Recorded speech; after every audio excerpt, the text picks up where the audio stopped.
The Team Associated Rival MT8 is coming out in the next couple of weeks, and I'm pretty excited about this truck.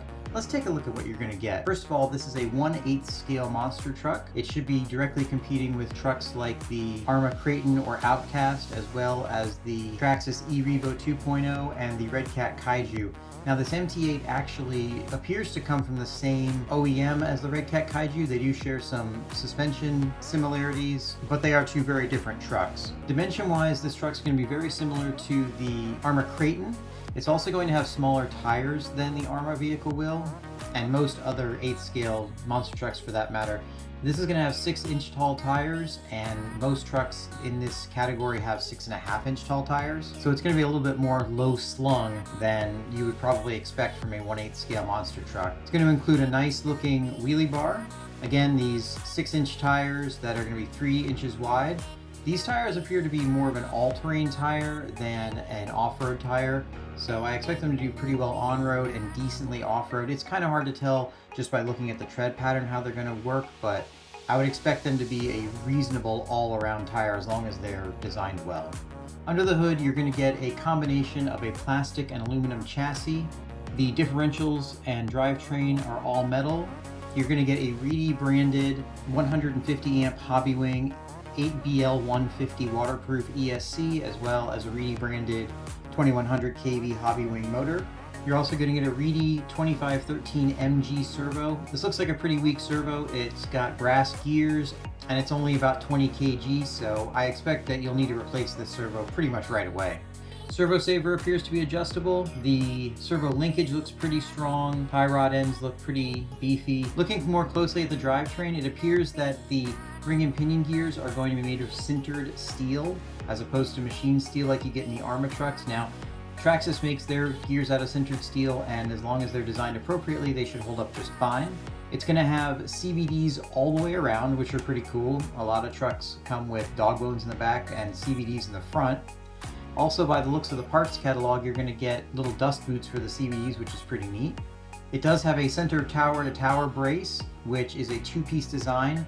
This is stronger than the Arrma design on their 6S line because it ties the shock tower to the center differential mount and then the center differential mount to the other shock tower, as opposed to just going right from one shock tower to the other and skipping the center differential.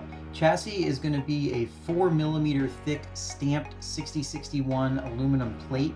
Got a few little skid plates going down the middle, and it's going to have plastic outer pieces attached to it. This chassis looks pretty good. I like that it's 4mm thick, and I like that it has the reinforcing rib going down the center. That's going to add a lot of strength. I think this is going to be more durable than a standard 6061 chassis would be from other brands. However, I don't like the fact that they have these holes that go through it right here at the weakest points where it narrows down to mount the front and rear differentials. I think that if it's going to bend, that's where it's going to bend in a crash. Taking a closer look, I don't think this truck's going to be rated as waterproof. I know the ESC and the motor are waterproof, but looking at the receiver box, it definitely doesn't look like that's going to be a waterproof receiver box.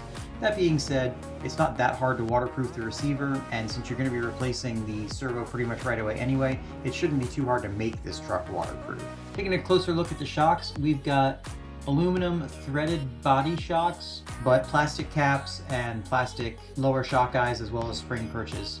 Also in this picture you can see that the hinge pins for the arms are captured front and rear with aluminum pieces. That's nice, they're not just going into plastic. This wheelie bar looks pretty beefy. I like that the wheels are rubber instead of just plastic, so I think those will hold up pretty well. The truck's also going to have LED headlights and LED taillights. I think that's a pretty neat addition. The battery box looks interesting. It has the typical couple of Velcro straps, but then there is a plastic piece that goes under those to help support the battery.